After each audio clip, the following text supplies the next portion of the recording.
பின்த் ஜஹஷ் ரலியல்லாஹு அன்ஹா அவர்களை நபி ஸல்லல்லாஹு அலைஹி வஸல்லம் திருமணம் செஞ்ச அந்த சம்பவத்துடைய நேரத்தில் இறங்கின ஆயத்து தான் யா அய்யுஹன் நபி, நபியே குல் லி அஸ்வாஜிக், நீங்க சொல்லுங்க உங்களோட மனைவிமார்களுக்கு, வபனாத்திக் உங்களோட பெண் குழந்தைகளுக்கு, மட்டுமில்ல வனிசாயில் முஃமினீன் மூமின்களுடைய எல்லா பெண்களுக்கும் சொல்லுங்க,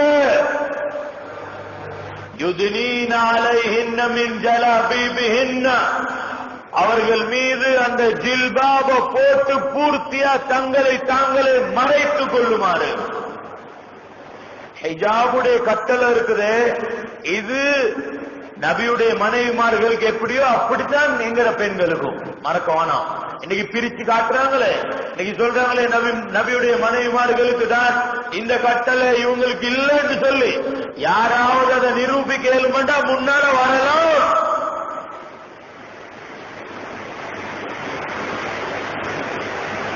அது ஆயிஷா ரலியல்லாஹு அன்ஹாவுக்கு இட்டு கட்டப்பட்டுச்சு பனில் முஸ்தலக் என்ற யுத்தத்துல.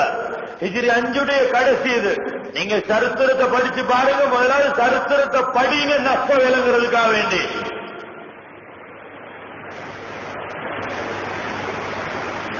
போய் வரக்கூடிய நேரத்துல அது ஆயிஷா ரலியல்லாஹு அன்ஹா அந்த மாலை காணம் அவிழ்ந்துட்டு மணிமணியா கொட்டுச்சு என்ற ஒரு ரிவாயத்துல வருது, இன்னொரு ரிவாயத்துல வருது காணம் போச்சு.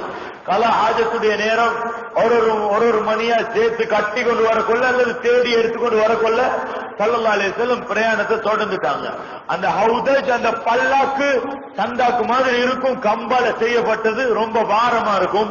ஆயிஷா ரலியல்லாஹு அன்ஹா உள்ளியான பொம்புல, மெலிஞ்ச பொம்புல, பாரம் இல்லாத பொம்புல, அவ இருந்ததும் தெரியா இல்லாததும் தெரியா, சஹாபாக்களுக்கு தூக்கிட்டு போயிட்டாங்க.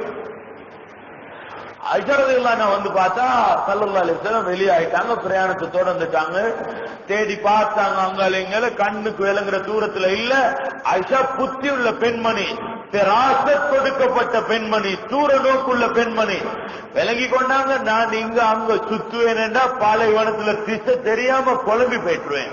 எனவே இந்த இடத்தை நோக்கி நபி அலைஹிஸ்ஸலாம் என்னைய தேடி ஆள் அனுப்புவாங்க. அந்த மர நிலையில தூங்கினாங்க. ஸல்லல்லாஹு அலைஹி வஸல்லம் விடுபட்ட பொருள்கள் ஏதும் இருந்தா பார்த்து வர சொல்லி ஸஃப்வான் இப்னு முஅத்தல் தலமி ரலியல்லாஹு அன்ஹு அவர்கள் அனுப்பினாங்க. வந்தாங்க. ஹஜ்ரத் ஸஃப்வான் வந்து பார்த்தா ஆயிஷா ரலியல்லாஹு அன்ஹா முகத்தை திறந்து கொண்டு தூக்கம், முகம் திறந்த நிலைமையில தூக்கம். நல்லா விளங்குங்க, இது புகாரியுடைய சம்பவம், புகாரில வரக்கூடிய ஆக நீளமான ஹதீஸ்கள் உண்டு. இப்ப எப்படி எழுப்புற அது ஆயிஷா ரலியல்லாஹு அன்ஹா எப்படி எழுப்புற? சஹாபாக்களுக்கு ஒழுக்கத்துல மேக்சிமம் கொடுக்கப்பட்டிருந்துச்சு. சஹாபாக்களோட ஒழுக்கத்துக்கு மேலால ஒரு ஒழுக்கம், ஒரு அதம், ஒரு தீன் யாருக்கிட்ட இருந்து எடுக்கலாம் மறந்துடுவானா. இந்த இடத்துல ஒரு கல்லை போட்டு அடிச்சு எழுப்பிப்பாங்க.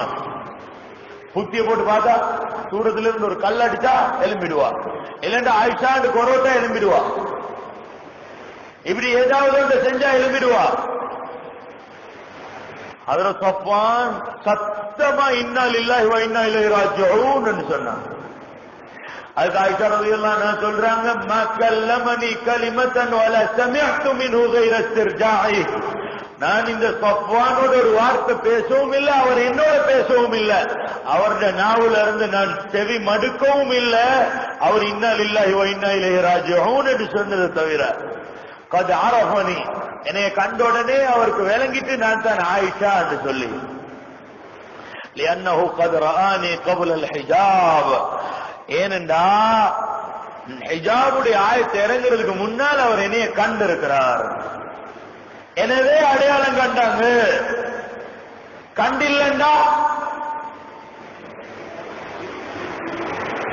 கண்டில்லண்டா அடையாளம் காண மாட்டாங்க. ஏனென்றா நாங்க மூஞ்சி மூடுற ஆட்கள், தொடக்கிற ஆட்கள் இல்ல. ஹஜ்ரத் ஆயிஷா ரலியல்லாஹு அன்ஹா ஸஃப்வான் ரலியல்லாஹு அன்ஹு கண்டோடனே முகத்தை மூடிக்கொண்டாங்க. இதே ரிவாயத்துல புகாரில வருது, கண்டோடனே முகத்தை மூடிக்கொண்டாங்க. ஒரு பெரிய விளக்கசாலி இந்த ஹதீஸுக்கு விளக்கம் சொன்னார், இவங்க மோசடிக்காரர்கள், இருட்டடி கொடுக்கிறவங்க. ஹதீஸ்ல சொன்னார், ஆயிஷாக்கு கிளவடிஞ்சிருந்துச்சா தானே முகத்தை மூடினான்.